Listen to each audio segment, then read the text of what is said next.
You guys wanted to know more about what makes champions kick. Like, what is going on with Lewis Hamilton? Well, Yeah. get ready, because his first ever podcast interview with Jay Shetty, it's on purpose, was mind-blowing. Yeah, it's amazing. To hear the side of him. It's not every day you get these kind of like raw and honest insights from someone who's at the very top. You'd think, 7-time Formula One world champion, easy life, right? But his story, it starts with some intense stuff, intense adversity. Like, picture this, 6 years old and facing the level of bullying and racism he did. It's crazy. It just shows you how deep these societal issues really run. He talks about classmates calling him the M-word, teachers basically writing him off, like, this kid's going nowhere. And get this, he didn't even realize he was dyslexic until he was 16. Imagine struggling through all those years of school. It makes you think, how many other kids are out there going through the same thing, struggling because the support systems, the ones that should be there to help them grow, are totally failing them. It's like everyone starts their journey in a different place. It's so true. And for Hamilton, even with all that going on, he finds his place on the racetrack.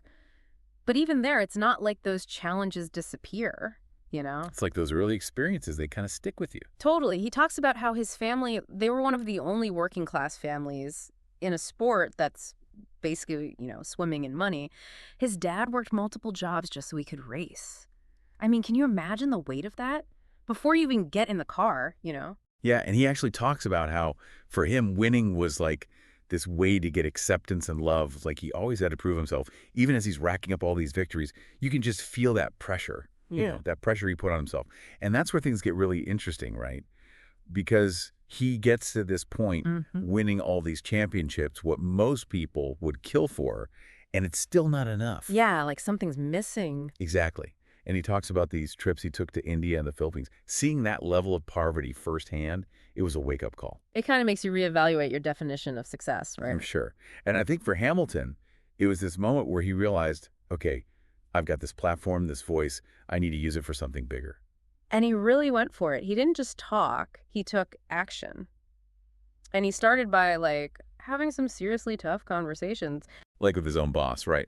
Challenging him on the lack of diversity in motorsports. Yeah. What did he say? Something like, have you ever stopped to think what it's like being the only white person in the room? It's powerful, right? Because it flips the script. Yeah. It forces people to confront that feeling of being different, being excluded, something that people of color deal with all the time, even when they're at the top of their game. It's about time someone said it. And the best part is, he didn't stop there. He actually put his money where his mouth is, with Mission 44. His foundation. Yeah, it's doing incredible work, tackling these deep-rooted societal inequalities. And then there's the Ignite initiative. Right, trying to bring more diversity into motorsport itself. And the Hamilton Commission, their research is like, here's the data, guys. We have a problem.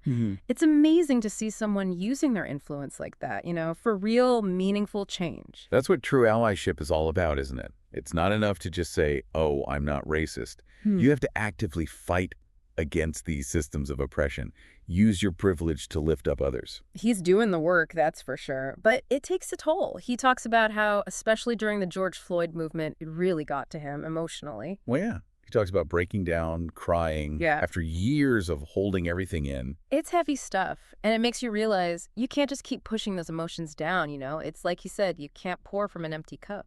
Exactly. You have to take care of yourself, too.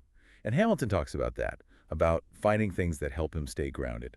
Yoga, meditation, having people he can really talk to. It's funny, he mentions how his dad always said, never cry, it's weak. Can you imagine growing up with that? It just shows you how ingrained some of these ideas are. Yeah. But by talking about it, by being vulnerable, I think Hamilton is challenging that whole notion of what it means to be a champion. It's like you realize that true strength comes from embracing your emotions, not hiding from them. And that vulnerability, it's actually what connects us as humans. And that connection, that shared humanity, is what will create a better future for everyone. Makes you think twice about hiding your own stuff, It really does. And, when you really sit with his story, it makes you ask, what is resilience anyway? Because it's not about never messing up, never going through tough times. It's about how you get back up. It's about how you use those experiences, right? They shape who you become. Exactly. And what gets me about Hamilton is he owns it all. Here's this global superstar at the top of his sport, and he's still just like, this is me. Yeah. It makes his message so much more real. Totally. He's not afraid to talk about his own journey, figuring himself out, the trust issues, learning to be vulnerable. It's refreshing, you It's know? like he's saying, look, none of us have it all figured out. We're always a work in progress. We are. And it's never too late to figure out what your purpose is, right? It takes work, though, that inner work, and having those tough conversations, the ones we usually try to avoid. Pushing ourselves to be better, you know? And sometimes letting ourselves cry, right? Exactly. So, as we kind of wrap up this deep dive into the world of Lewis Hamilton, what are we taking away from all of this? It seems like resilience isn't about dodging failure. It's about what you make of it. Totally. And true success. It's Hmm. more than trophies and all that. It's about living by your values, using your platform to do some good in the world, no matter how big or small. And never forgetting that vulnerability is a strength in our own lives. And when we're trying to build a better world for everyone. Because at the end of the day, that's what connects us, right? That human connection, Yeah. that willingness to be open and real with each other. And that's what can actually create change. And that's the thing about Hamilton's story. He reminds us that we all have the power to make a difference. We all have a part to play, for sure. So let's get out there and make it happen, right? That's it for this deep dive, everyone. Catch you next time.